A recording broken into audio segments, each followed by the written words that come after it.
you belong. Another slow breath. Welcome. And also, as we say, carriers of inner light, every one of us. Carriers of divine spirit. Another breath. And welcome. So we've been asking in this lesson, am I doing it right? Which is a way of getting at the small things that we do on a recurring daily basis in our lives, or the things that we do not do that over time accumulate. And that accumulation over time either moves us forward or it pulls us back. And so lately we've been asking the question, am I praying right? Which is a way of talking about a practice that has become uncomfortable for many of us, maybe most of us, and that is the praying for kind of prayer. So we explored the story, underneath our discomfort, why we feel uncomfortable. We realized that story that we've told ourselves about praying for either shrinks the divine or expands the ego, or both. If you missed that, you can have a listen online on the podcast. Then last week we asked, well, if praying for is not that, is it anything? We asked, is there a kernel of goodness to be found in it?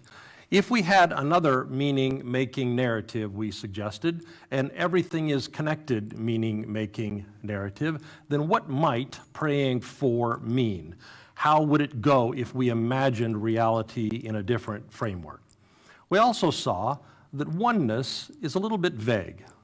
I go to my job, I don't go to your job. I dress myself in the morning, I don't dress you in the morning. So no, we're not one in that way.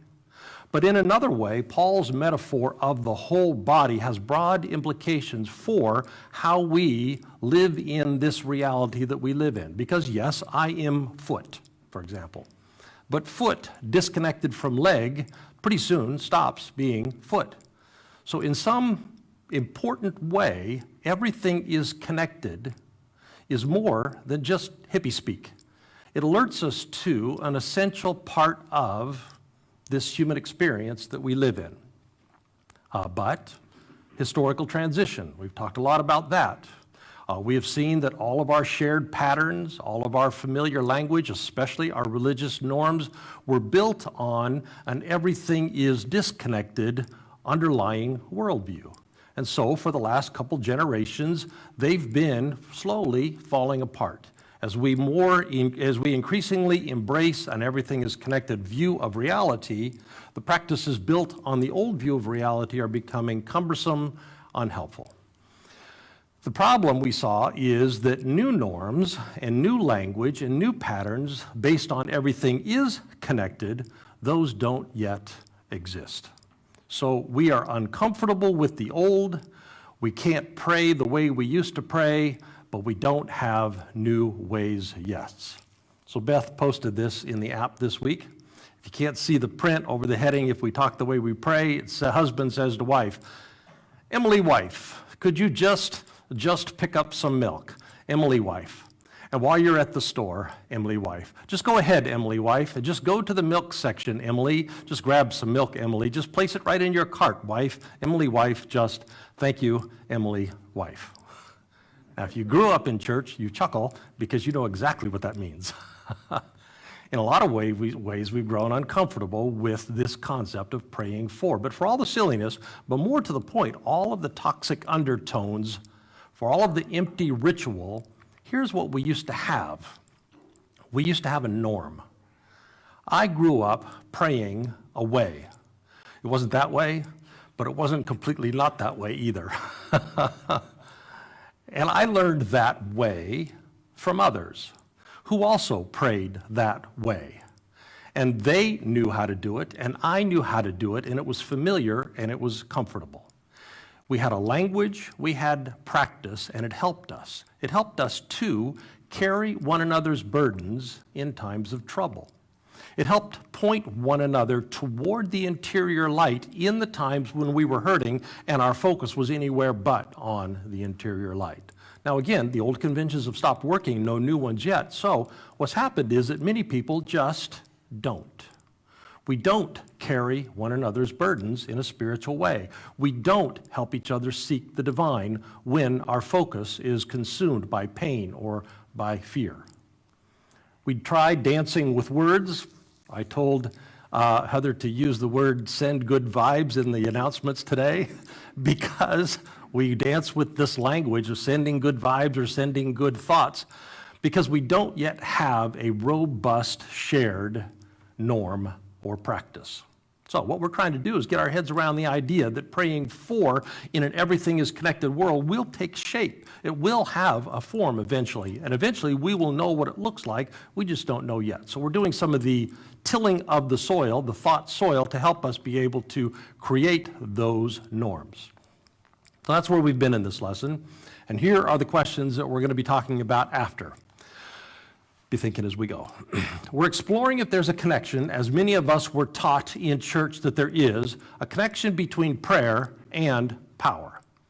Along the way, I'm going to reiterate something I said last week out of this book. As we emerge through the journey, we move from praying to God to praying with God to praying as God. When you hear that, what do you think of that? I mean, be thinking, what is my response to that?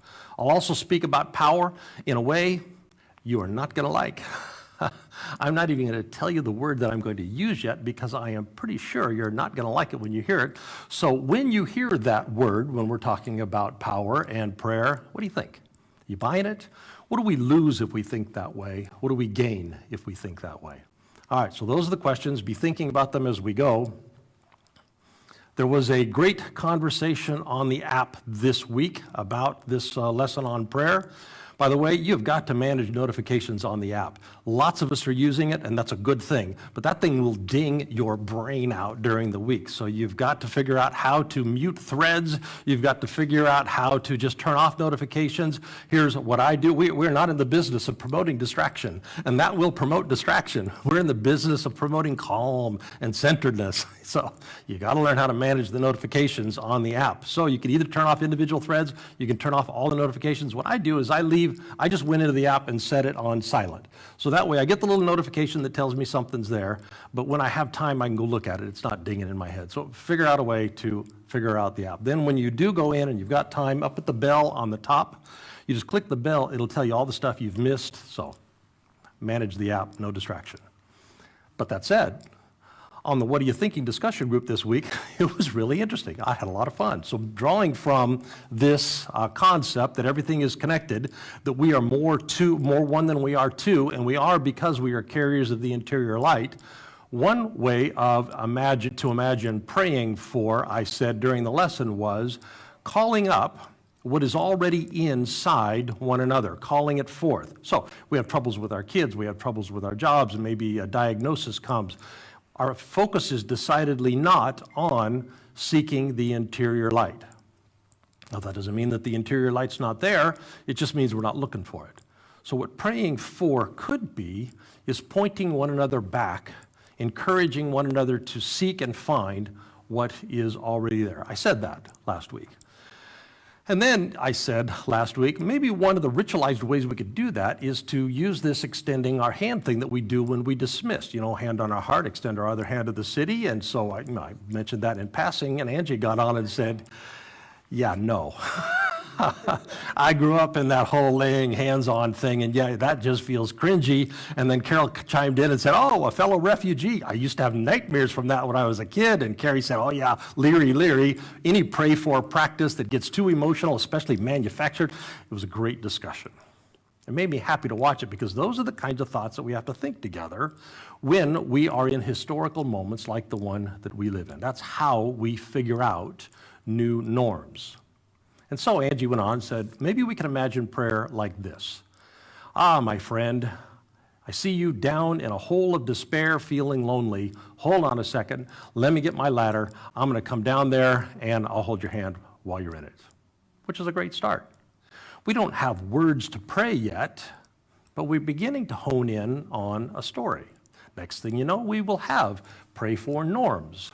Maybe we'll have ladders at church. She continued, and breathing together. Breathe in, light and hope. Breathe in, healing and truth. Breathe out together, fear. Breathe out together, anxiety, despair, or loneliness. Breathing helps us kind of let go of the ego self. Listen for the interior voice.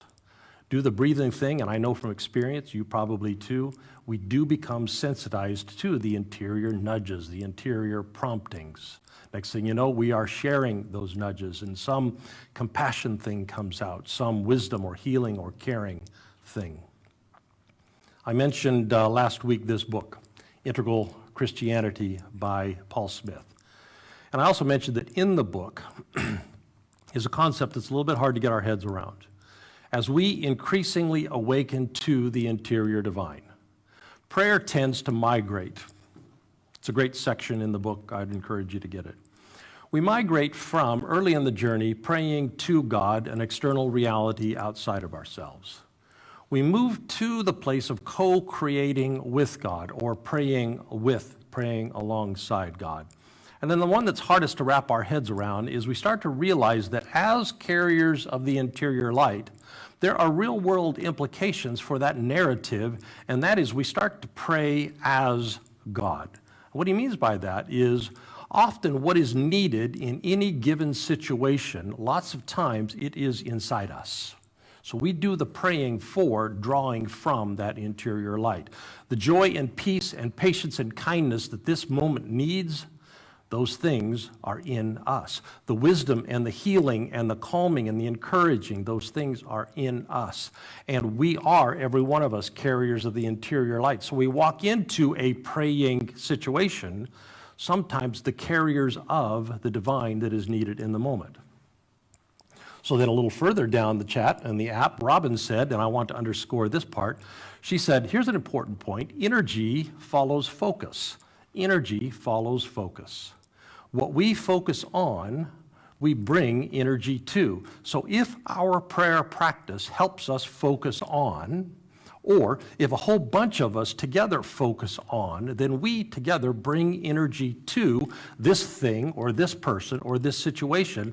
And our tradition tells us, especially our mystics tell us, that when we bring our focus to and bring our energy to what that energy is, another way that it's described is in John 1, it is the light that is within every one of us. Our pray for practice can become how we focus, can become how we carry light to one another. So we, and a whole bunch of others along with, can become givers of the interior light, giving what is needed in the moment, because where your focus goes, your energy goes. Whenever our new practices take shape, whatever form they take, one feature is going to be that focus/energy dynamic, a giving from the interior light that we all carry, becoming agents of strength and support and healing, enlightenment, giving encouragement and uplift and love and joy and peace and kindness and wisdom and courage, giving light because light is within us.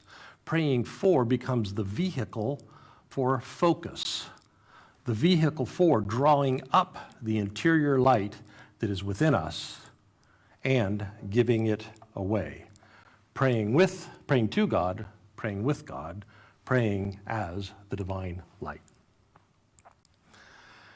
Now, I said last week that reframing prayer in an everything is connected way, it just feels weird.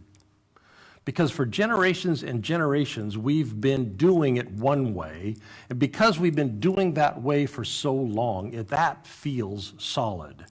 And the new ways, when we're just trying to hammer them out, feels decidedly unsolid. So, that being the case, let's do a little bit more massaging together to help us work with a concept, to help us get our heads around a concept, to help us get more comfortable with the concept. Let's massage the everything is connected framework just a little bit more, and let's do it by talking about power. In the old way of praying, I prayed to God, God decided yay or nay, and there was a power of sort in that. And we've seen in the last few lessons, yeah, there's a toxicity there, toxic undertones, there's the mafia boss, there's expanded ego, there's all of that. But it was also a power story. Growing up in church, you might have heard this too. I certainly did. It was a recurring frame. There is power in prayer. I heard that phrase a lot. There is power in prayer. Now, when I heard that, I had that story in my head. That's the framework that I was working with when I heard the phrase, there is power in prayer. So that meant one thing. But if we were to have an everything is connected framework, here's a possibility. There is power in prayer could mean something very different. Could still be true, but we would frame the narrative very differently. Now, if we had time, we could talk about a significant form of power, the power of relationship, how we amplify power when we are with, how power over always, with enough time, breaks down, but power with tends to grow. We could talk about that, but let's talk about that one another time. Today, let's talk about the kind of power, I don't think you're going to like, the part that I think might be offensive to some. If you grew up praying, if you do hold out a little hope that there is going to be meaning to that phrase, there is power in prayer, then it is going to be an offensive word, probably get you upset, maybe a little bit indignant. Get ready. If you're online, maybe this is the time to click frowny face. Let's talk about the power of, here it comes. Let's talk about the power of the placebo effect. Now, I can imagine what you're thinking already. Oh, shut up, Doug. You're saying that the power of prayer is all in our heads, that it's not real, that it's just some kind of a Jedi mind trick, that it's ginned up hysteria or it's psychological manipulation, and no. And a little bit, yeah. But before we get too offended, a little bit of context. We use the phrase, it's all in your head. We use that derogatorily. We use that dismissively, but I'm going to suggest that it's more than that, and I'm going to suggest that it's a lot more than that. Now, I've recommended this book for lots of reasons, lots of times. There's a lot of stuff in it. But one of the things that he talks about is some double-blind studies on the power of the placebo effect. And basically, these double-blind studies conclude that if the placebo effect was a drug, it would sail right through FDA approval because it is a lot more effective than our most effective drugs. It works really, really well. Now, it was either in this book or I did some follow-up reading on this afterwards. I ran into a researcher who said it this way: we've got to stop saying it's all in your head like that's somehow a dismissive or diminishing thing. We've got to start saying it's all in your head. We don't have the capacity together to access the real world. None of us do. All we have is access to the representation of the world that we stitch together. And you know where we stitch that together? We stitch it together in our heads. And so we do that stitching through some kind of a lens. We stitch together our representation of the world looking through the glass of our emotional response patterns, looking through the lens of the stories that we tell ourselves, looking through the lens of the beliefs that we hold. So it is all in our heads. So when we dismiss the power of thought and dismiss the power of stories and dismiss the power of emotional patterns, we are dismissing things that have the power to change our mental states, and our mental states in turn can change the worlds that we are creating, can change the chemicals that are being released in our bodies, can change so much. Our relationships can change our bodies, can change the reality that we are creating. And that is power in a very real way. In fact, it's kind of the main point of the power of being human. It is in our heads. That's what we've got. So when we look down on the placebo power, when we look down on the power of the stories that we tell ourselves, it's because we look down on it's all in your heads. And we could thank the Greeks for that, I think. But in truth, in our heads is what it means to be human. More and more researchers are trying to figure out how to harness placebo power, because if we could do that, we could have better outcomes and have those outcomes without the side effects that come with so many of the drugs that we use.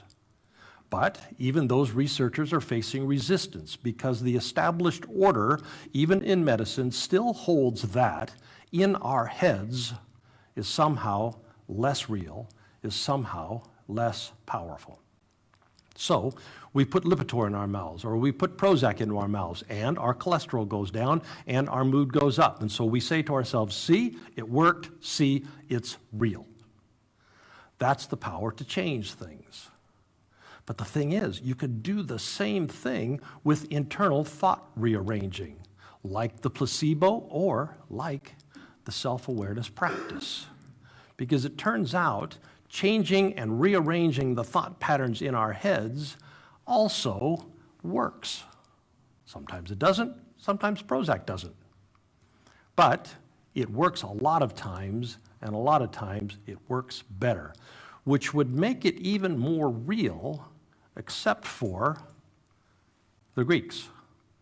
That's not the framework. We make this distinction between mind and body. We make this distinction between us and them. We have segmented the world so it feels less real to us. Now, I bet this has been your experience also. It has certainly been my experience. Many times someone has pointed me back to the interior light when I was hijacked by a story that I tell myself. I was hijacked by an emotional upswell. I was hijacked by a chronic recurring thought habit, by a belief that I have, a story that I tell myself again and again. Now granted, I've been through some really painful things in my life, and I've had these conversations in the throes of those painful times, and it would not be untypical to focus on the thing, the painful thing, because that's the dramatic thing. But many of the people in my life I have been blessed to have instead pointed me back to something deeper within, pointed me back to love or joy or peace or patience or kindness, pointed me back to a belief system that didn't root itself in my ego as self, pointed me back to wisdom and to healing and to courage, to hope. Again, all that stuff is in there. They pointed me back to it. I'm suggesting that praying for could be the ideal venue for that kind of human interaction, that pointing back to interaction.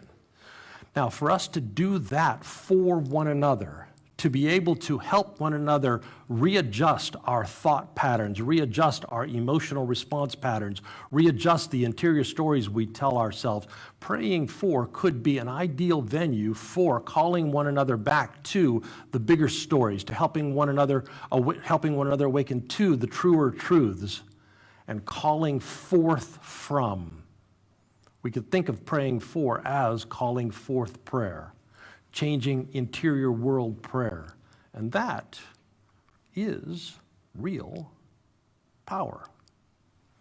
Seems like a practice that we might not want to jettison.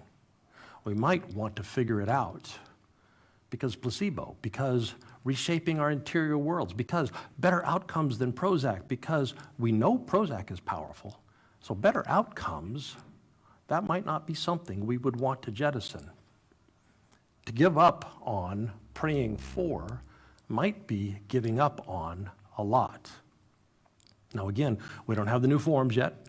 We don't know what it looks like yet. So it's vague and ethereal. It's kind of out there, just floating, waiting for us to kind of figure it out. But our emerging prayer practices will take a shape. It's going to be to us to figure out the shape that takes. But when they do, they must point us back to interior peace. They must call forth the encouragement and the wisdom and the physical healing that resides within us.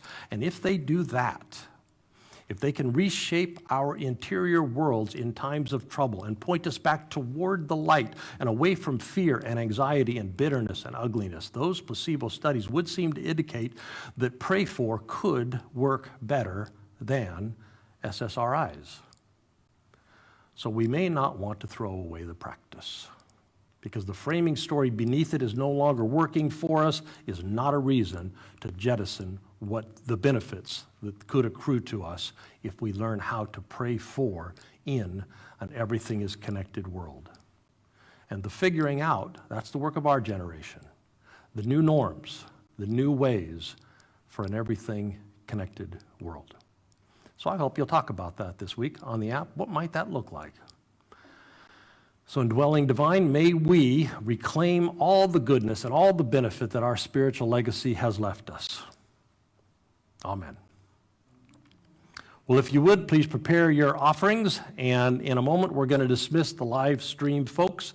Remember, as we say, we all donate online right now, and an investment in spiritual community is an investment that returns well in great ROI. Because what we do is we give our love, and we give our energy, and we give our time, and we give our affection, and we give our dollars, and we give it to the community. And the community then takes those resources, amplifies them, and gives them back to us by creating an environment in which we all thrive and which we all flourish. We are created to live in this kind of community. So, great investment. Make sure we do. Again, donate at the top of the website on the click the button donate. So we're going to dismiss you all on the live stream right now, and we're going to work on the questions in the room together. And if you're far away, in the next year or so, we're going to work hard to figure out how to do better building friendships online, because I know a lot of you live far away.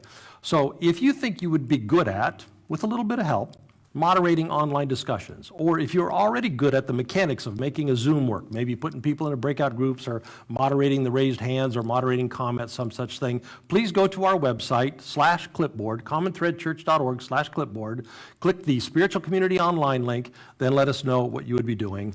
That said, let's put our hands on our hearts together. And as we go, let's remember together that we are, every one of us, carriers of the indwelling divine. Love and joy and peace, patience, kindness, goodness, virtue, courage, wisdom, insight, they're all in there because we carry the interior light. And if you would, extend your other hand to the city, to the people that we live and work and go to school with. Let's, this week, look for opportunities to repair and heal our worlds, sharing what is in us with those around us. Amen. God bless you all. We are